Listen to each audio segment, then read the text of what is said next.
morning, everybody.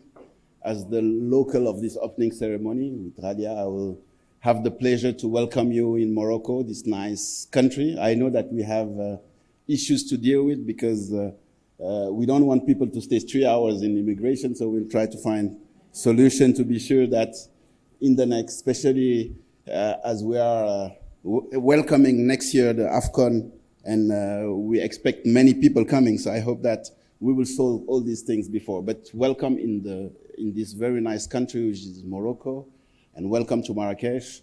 I used to say that in many African countries, when you get out of the capital, in general, it's nearly desert because we have the main city, which is well developed, but the other cities are lacking around back. But the big difference is in Morocco is that you have many cities that can be the capital, and Marrakesh is not the capital of the country, but it's one of the nicest cities. So is Rabat, so is Casablanca, Tangier, Meknes, Ifrane, as the opening poet was saying. So yes, welcome in this nice city of Marrakesh, one of the 4 imperial cities with Meknes, Rabat, and Fez. And I hope that you will enjoy your stay, and some will extend, and perhaps some will also, as many Africans, one day buy property in Marrakesh. So yes, it's my pleasure to have this address to you. I'll thank a lot Mosun and Chairman Beng for this invitation, but also Vanessa, my great friend who has pushed me to come, but it's with great pleasure. But I'm always very keen to speak when we are talking about Africa because it's my continent, and as I used to say, if Africa wants to develop, it's Africa's children that will develop it. We need help from others, but first of all, we must put our hand in it, and that's what we'll see. That's what is the new agenda for Africa philanthropy. So just to start, I'll say, as the chairman said, you know, solidarity is in our core values in Africa. Everybody is giving, everybody is helping, everybody is going. But yes, it's specific to our close environment, our family, and it's not having really impact. It's emergency, solidarity, and we are not pulling it together to move forward. And also what is important is that we are in a crossroad where we are taking from our traditions, but we are also transforming the continent. And we need to see how to leverage on that to really bring philanthropy in to help transforming this continent and empowering really communities. So if we look at the current state of philanthropy, yes, we have many things going around.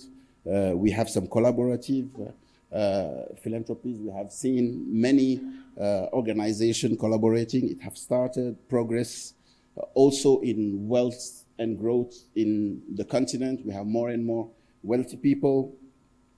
And also we have international foundations coming in the continent.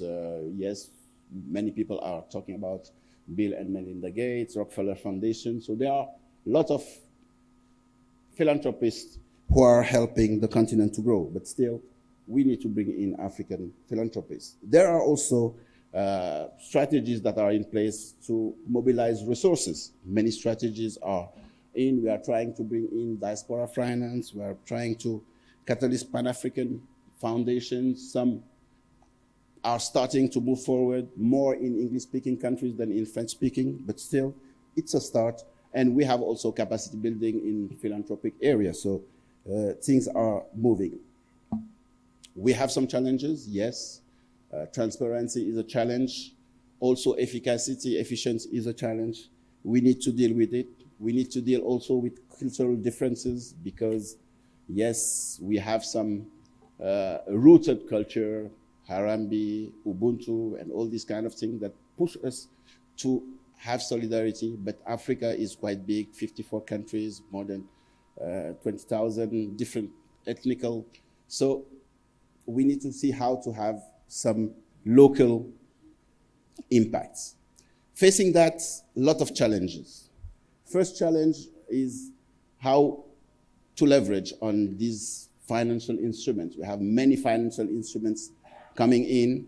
We are very creative in Africa, and that's fine, but still, it's very localized. We need to see how to put all this together and to put it in a scale.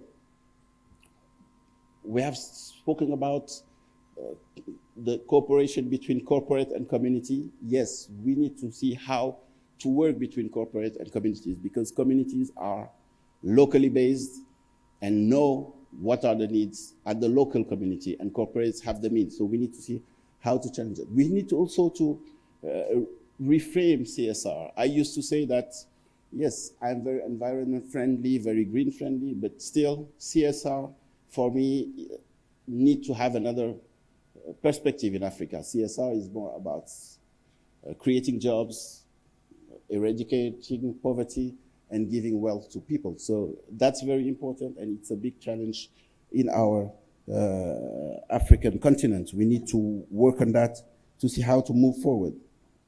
We need also to leverage on successful models. Yes, we have spoken about what Dangote Foundation is doing, Mo Ibrahim Foundation. You have also some example in other regions of the continent.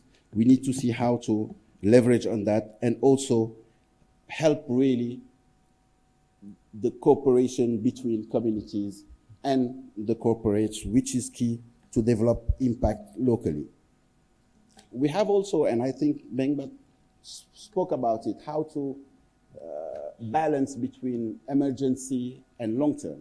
Yes, we have many issues on health, which is real emergency in the continent, and many health in the continent are going for health, but health is short-term.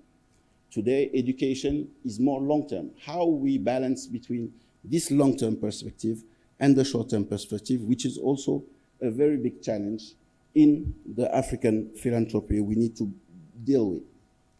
So in that context, how to reinvent our philanthropy? Reinventing philanthropy for Africa is first really delivering a new African philanthropy.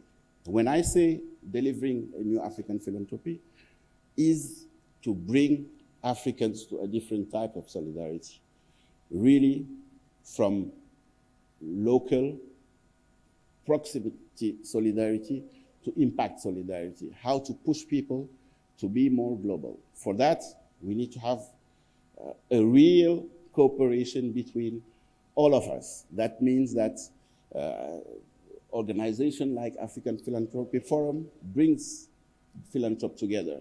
You know, we have seen the example of Bill Gates bringing all these global philanthropists together to have impacts, creating the Global Fund and so on. It couldn't happen if it was only one person's show. We need, as African philanthropists, to bring everybody together to be more collaborative. And when I say bringing together, it's also creating conditions to have philanthropy in the different countries. You know, I'll give the example of Morocco, where we have today philanthropists, and we'll have the example with Ghalia of Saham Group, because we have built locally global champions that have been able to create strong groups, Pan-African champions, and that wealth, they are giving it back through their foundation. So that's very important, to create the condition to really have this big philanthropy and to bring them together. But we need also to adapt our CSR to the African reality, to see how to push corporates to really bring in their CSR on helping the continent to transform itself. But again, as I said, first of all, it's the children of Africa that will create this development of Africa, and we need to develop African philanthropy. Second point of creating this new African philanthropy is the key area where we need to focus. I think Africa's transformation will be first on education. Health, yes, because it's the two legs of the same body, but education is key. And we know that today, many of the countries that are really succeeding in education of Africa have had the hand of philanthropy in the education sector, because public sector can no more deal with it. They are a small part of it. Private sector is coming in, and more foundations are helping to educate. Job creation also. It's one of the focus. Yes, we need to create jobs to give wealth and eradicate poverty, and job creation must be one of the main focus of philanthropy. The third focus for me, which is key, it's technology. How we create this leapfrog in investing in technology, helping all these African continent to reduce the numeric barriers, and that's also very key. The third point where we need to reinvent African philanthropy is how we take into account African diaspora, Gen Z, and AI. Today, African diaspora is very keen to come in because many fundings are coming from African diaspora. They are really bringing solidarity in all the countries. Wherever you don't have national security system or national social security systems, diaspora is financing a lot, but we don't have today instruments that allow the shift from direct solidarity to a real philanthropic solidarity that will have impact and transform. So we need to have really all these organizations like African Philanthropy Forum help to structure real, I would say, vehicles where diaspora funding can come in the African philanthropy, because there are people that are keen to help, that have the means, but don't have the framework. But that means also that we need to put in place the governance and the transparency that will allow them to come. Gen Z is the next philanthrope of tomorrow. We need to bring them in today, helping also with the new technologies to communicate in social medias and so on. And AI is also a good mean to develop African philanthropy. And when I come to lessons we can learn from Morocco, I think, yes, Morocco is investing a lot in the continent. You have many African champions that are American companies, but it doesn't come from nowhere. There have been a real strategy to develop the industry, the services in the country, to develop the economy. And it was a two-legs game: national private sector and attracting FDIs. I was speaking just before to Chairman Benga and telling him that today the first industry in Morocco is not agriculture as many African countries, but it's automotive. It's an African country, but it's one of the 10 main automotive producers in the continent. 20 years ago, there was no car produced in Morocco. Today, more than 700,000 cars, $12 billion exports, and 65% of the cars produced in Morocco are local content. That means that attracting FDI, big car players, but bringing in Moroccan private sector, today we have champions in spare parts of automotive. And that private sector, that champions that have been created with a real strategy of African champions, like it have been done by President Obasanjo in Nigeria and some before in South Africa. Those African champions that grow in their country and then abroad are now the main philanthropists of the country, because most of them created their own foundation. And they are investing in many areas. And one of the main areas where they are investing is education. Today in education, you have some in the grassroots, like Fondation Bank of Africa, which is creating madrasas, that is kindergartens, I would say, in Morocco and in some African countries. But you have also OCP, Fondation OCP, which today created one of the most prestigious university in Africa, which is UMC Spain, which is 30 kilometers from here. Today, UMCSP, which is University Mohammed VI Polytechnic, is one of the 20 most top universities in the world, created less than 10 years ago, and they opened in France and in Canada, now trying to open in UK, because they want to have an African university competing in the field of international university. But thanks to Fondation OCP, which is financing that university. So that means that we can, step by step, create these conditions to bring in philanthropy in sectors which are key for the transformation of the continent. And I will just give this example for Morocco. I think Ghalia, who is talking later on and about Saham Foundation, will talk more about it. But just to end and really call for action, I think that, yes, if we want to move African philanthropy, we need first to reinvent this philanthropy. When I say reinvent, is shift from a local, first circle-based solidarity to a more global solidarity. Bring wealth African to philanthropy. Things are moving in the African-speaking countries, but still we have things to move in the French-speaking countries, and we need also to bring everybody together to have solidarity. We need to innovate. Innovate means find new ways of funding and new ways of putting in place vehicles that will attract funding from abroad. And at the end of the day, the objective is really to transform the continent. It's not only a short term, but it's really in a long term. So when I say transform, that means that we need to invest in key areas. I think there are specific roundtables that will be held in education, in some sectors. I think it's key to put philanthropies at the heart of the transformation of the continent. That means that working public-private is very important. And at the end of the day, again, thank you to all these big foundations that are coming in Africa. It's really great, but at the end of the day, we need African foundation, African philanthrop to focus on Africa and to be the first row of the philanthrop helping the continent to transform. Thank you very much. It's great to be here in Marrakesh, a beautiful city, and I'm sure you heard that several times. I've been here for 3 days, and I have witnessed Gbengo Yebode wearing trad every day.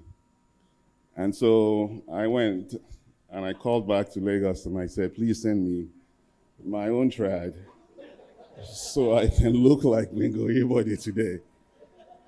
And then I show up here,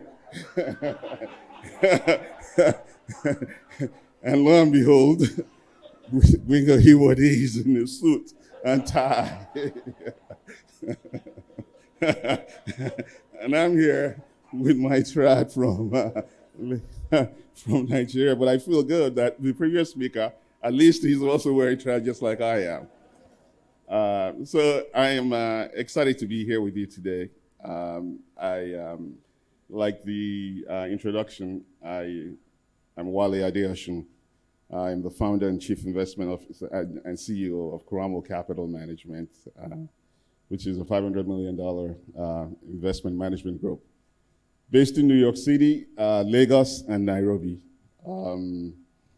I thought today, obviously, Musun sent some notes. First of all, obviously, let me go back and say thank you to African Philanthropy Forum for organizing this session. Obviously, Gbenga and Musun, I told Musun to relax, that everything was going to go great.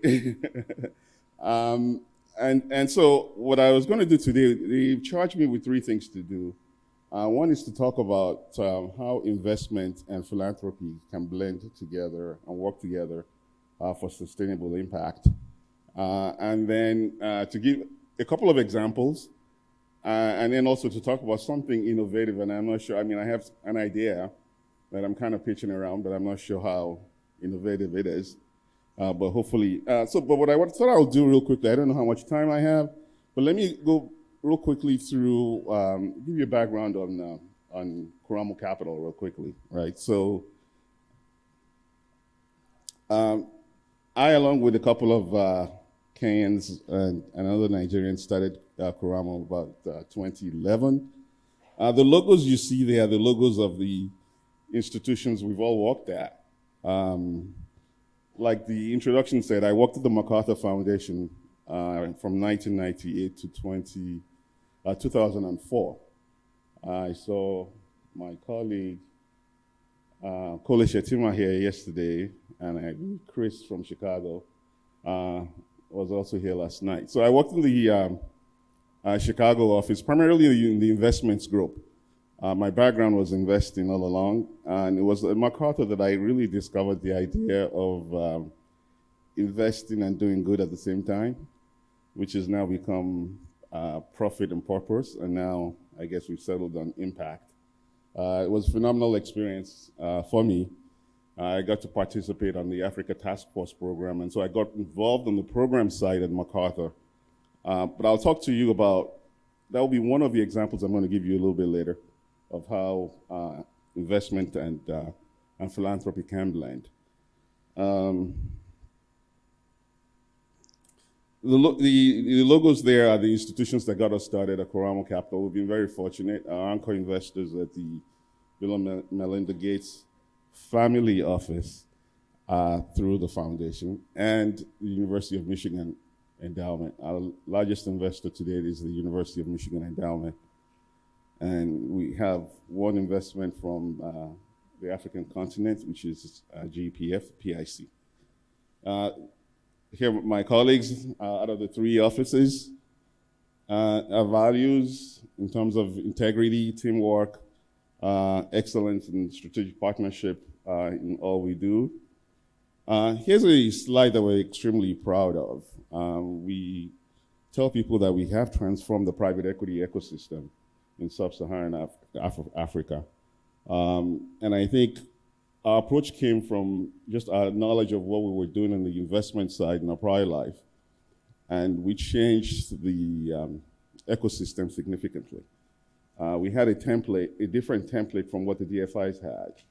Ours was just focused on people and people and people and people. And so we have catalyzed over $3.5 billion to the continent by anchoring first-time funds. And we've done 15 first-time fund managers to date. So please keep that in mind. That will be my second example of how philanthropy and investment can blend. We didn't do it alone. Obviously, a good number of DFIs joined and came along in our work. And then we have also invested in direct companies, and we're very proud of the companies we've invested in. We invest primarily in the growth stage. And a good number of our companies are also making tremendous impact on the continent. I think when I started Kuramo Capital, it was all about generating attractive risk-adjusted returns for our investors. But I will tell you today that the greatest joy for me is the impact that our companies have made on the lives of our communities.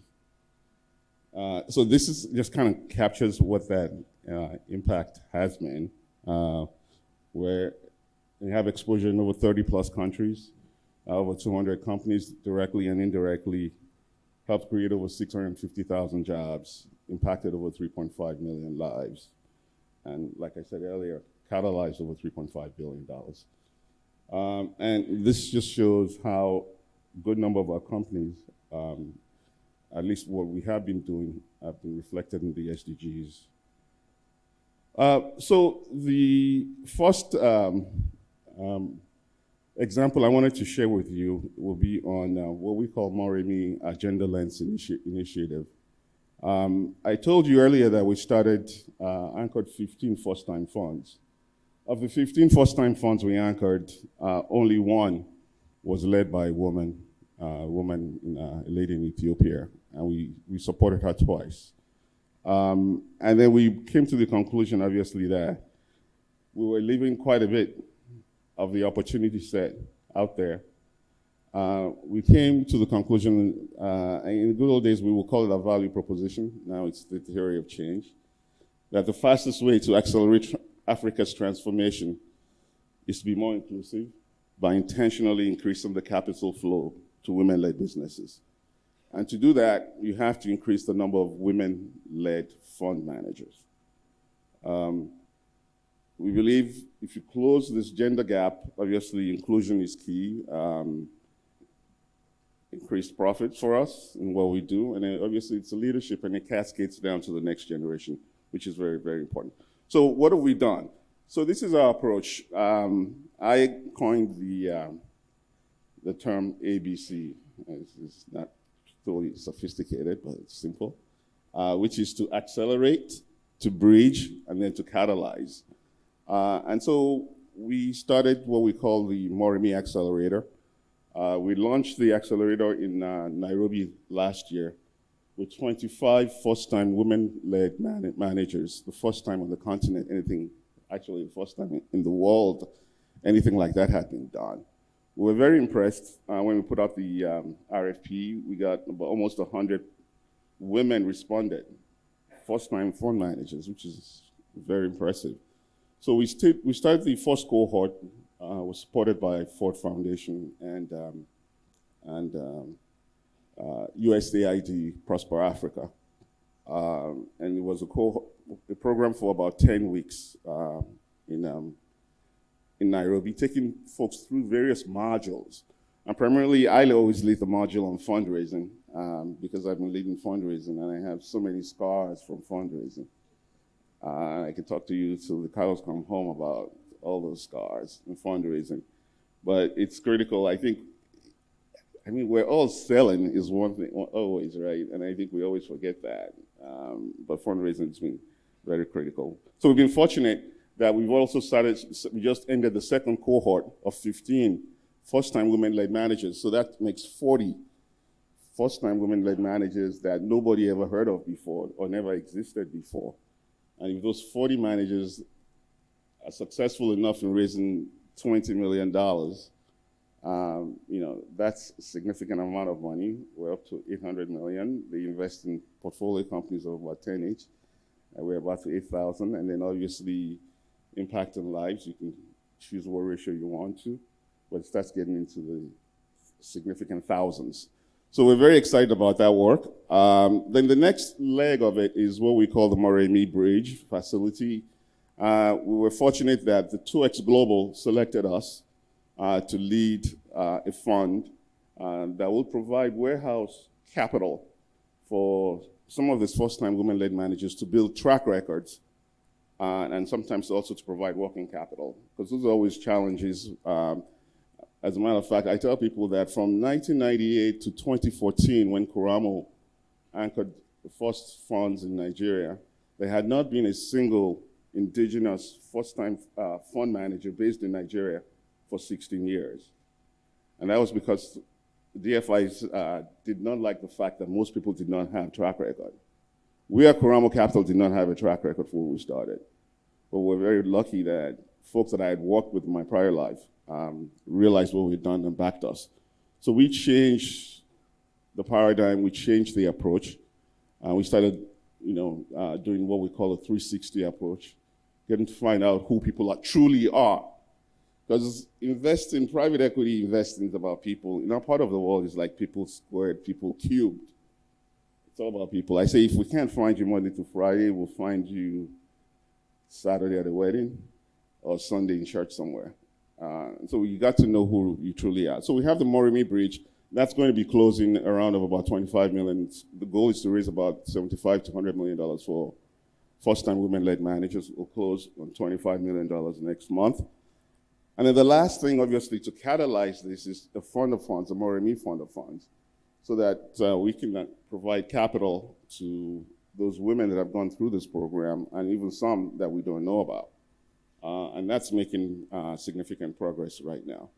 And the final thing, which is to deepen it, is to give these first-time funds an opportunity to succeed by providing back office operations, legal, compliance, even fundraising, performance reporting, audit, and all that kind of work.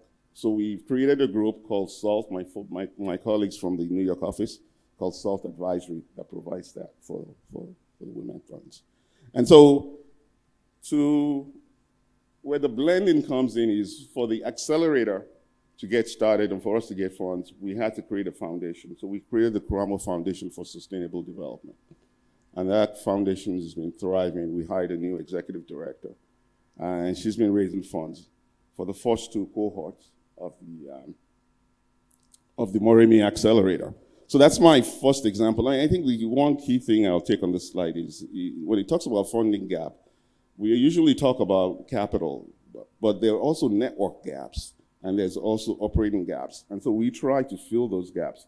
So we try to get the groups, cohorts together. We're going to have a get-together during Super Return in Cape Town in December. And then operating gaps is where SALT Advisory comes in to help address that. And so we have launched the Moremi Accelerator. This is a picture of all the women last October. It's really an incredible scene. And these are just some comments from some of the participants in the accelerator. And then this is just a recap of the bridge facility. It's the warehouse. It's to identify about 7 to 10 women that you can provide warehouse facility and working capital to. And then the Moremi Fund, like I described earlier, and it's to provide the catalytic capital going forward. So that's one example, really, of how philanthropy and investments really can work together. We're very excited about this. We believe this is going to be very catalytic as we get this done. I think it's really significant in so many ways. So we're truly excited about this. The others, what's not on here is the second example I was going to give, and that was the MacArthur Foundation. So in 2000, 4 foundations got together to create something called the Partnership for Higher Education in Africa. It was Rockefeller Foundation, MacArthur, Ford Foundation, and Carnegie Corporation. And the idea was to go support education on the continent in Africa. And then a few years later, 3 other foundations joined them, Mellon, Hewlett, and I think Packard joined them. And then MacArthur Foundation, which I was working at the time, chose Nigeria as its focus.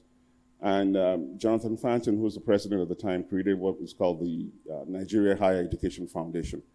The goal was to assist indigenous first-time Nigerian universities to become self-sustaining in several ways, and to encourage those of us Nigerian Americans to participate in the growth of these universities and the transformation of these universities.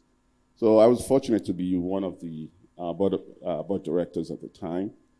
And then MacArthur supported us for the first 6 years. Fortunately, Kuramo Capital, my company, then took it on. And we continued supporting the foundation. So today we've extended the programs in the foundation. We introduced what we call the NHEF Scholars Program in 2016.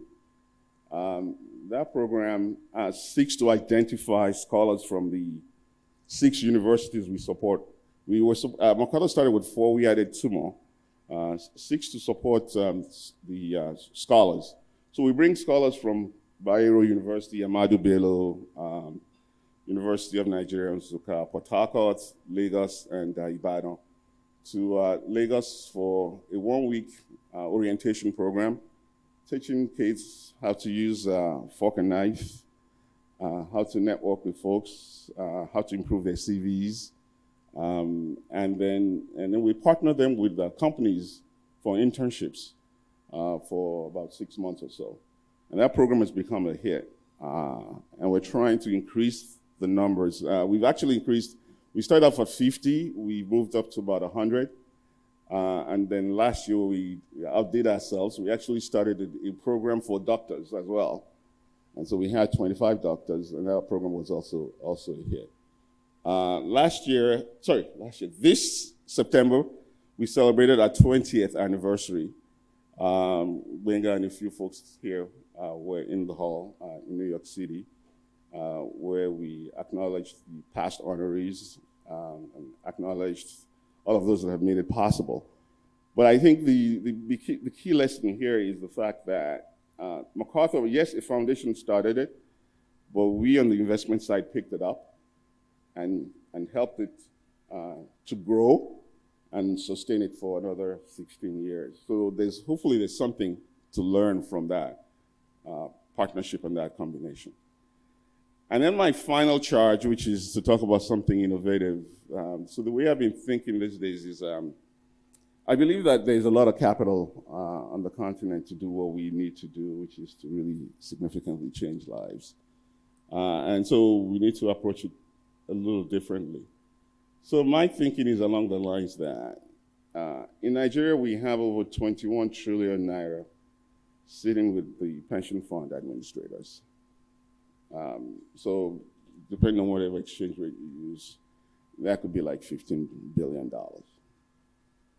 If we can get the pension fund administrators to invest 10% in real assets in the real economy, in infrastructure, private equity, private investments, we could go a long way in terms of changing the continent. But what happens is most of those pension funds invest 80–90% of their assets in fixed income. So my model is something I want to call, I mean, people think of it like first loss, but I want to call it like replacement capital. The idea that if we can find foundations that can kind of guarantee the returns, the fixed income returns to those pension funds, so that instead of buying government paper, they can actually unleash that capital into the economy where you can invest in businesses, right? And I think we can do a whole lot. I mean, so I tell people that if you look at in the US today, the largest companies, they used to call them the FANGs, Facebook, Amazon, Apple, Microsoft, Google. Now it's like the Magnificent Seven with Tesla and NVIDIA. Almost all of those companies got their start from venture capital somehow. There's no reason why we can't replicate that on the continent. The capital is there. But so if we can have a group just come in and say, we will provide this replacement capital, and that interest is not significant, and 150 million, maybe $15 million also a year. But what we can do with $150 million every year is so significant. So that's my idea of something innovative. I don't know if that fits what you're thinking. But I strongly believe that, just like Gringo was saying earlier, to make significant impact on this continent, it has to be all of us in this room, thinking differently, and more importantly, collaborating to improve the continent. So with that, I thank you again for giving me the time to give you some remarks about Karama. Thank you. Hello, everyone, and welcome in Marrakesh, which is actually my hometown. And very, very sorry for the very long waiting time at the airport. Thank you to APF team for organizing this event and having me. I will share with you some thoughts about the role of philanthropy in revolutionizing education in Africa. So first, a few thoughts and few facts about philanthropy contributions in Africa. Total philanthropic fundings in Africa amount $7 billion. Which represent actually less than 1% of the total amount of charitable donation distributed globally. If we compare that to the fact that Africa represents 60% of the world population and 67% of the people living in extreme poverty, the 1% seems very, very, very low. And 3 countries represent 75% of all the philanthropic contributions in Africa: South Africa, Nigeria, and Kenya. So the state of philanthropy in Africa, we've said it's $7 billion, less than 1% of global funding, and mainly in South Africa, Nigeria, and Kenya. So there is a real gap in the philanthropic funding. In Africa, philanthropy represents 0.5% of GDP, compared to more than 2% in other countries like in the US. And 80% of these philanthropic fundings are actually coming from international donors. Let's say African donors can have also a role to play in that. Then we need to compare that to the state of education in Africa, which is really alarming. And as Chairman Benga told it, there are two things that are killing us actually in Africa, and one of them is education inequity.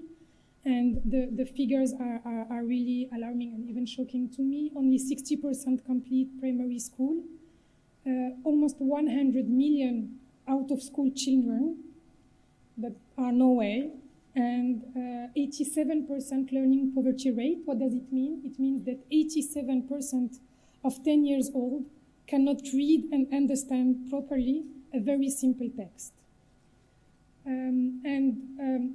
All this shows us that there is a philanthropic shortfall, a huge one. UNESCO estimates that $77 billion are needed to meet the basic education standards and the basic education needs. So when we compare that to the 7 billion of philanthropic contributions, there is still a huge gap, and philanthropy can do and can continue doing much more. Let me just give you two additional figures about the education in Africa. Looking at the Human Capital Index of the World Bank, Sub-Saharan Africa scores 0.4 on a scale between 0 and 1. What does it mean? It means that children are expected to be only 40% as projected as they could be if they receive complete education and they have full health. And the other one, which is also quite frightening, is the UNESCO Education Index that shows that African countries represent 15 of the lowest 20 globally in terms of access to education and also about quality of learning. So I will share with you an example of program that we at Saham Foundation are developing in Morocco, and we are developing it together with Ministry of Health, Ministry of Education, and also the Foundation of Preschool Education. The starting point is that in Morocco, and this is the situation in many countries across the continent, 30% of young children between 15 and 24 years old are what we call NEET, not in education, employment, or training. So it means that they are nowhere. They are not at school, they are not employed, and they are not receiving trainings to find a job. So you can understand that it's, let's say, a ticking time bomb for the country, and at the scale of the continent, even for the whole Africa. And what is even more alarming is that every year this number is growing because 300,000 students drop out school for many reasons, but one of the reasons is simply because of health conditions. They don't have the right health conditions to be able to succeed at school. So that's why we have designed this program, which is addressing four priority areas. Sorry. The first one is visual impairment. So one of our partners is the World Health Organization, and they are bringing us expertise and technical support to the project. And together with them, we estimate that in Morocco there are 10% of children that require optical correction, but they even don't know it. So if you can't see properly, how can you succeed at school? This is like, let's say, the basis. Then there is the avoidable deafness. Same, if you can't see, if you can't hear properly, you cannot succeed at school and you will drop out.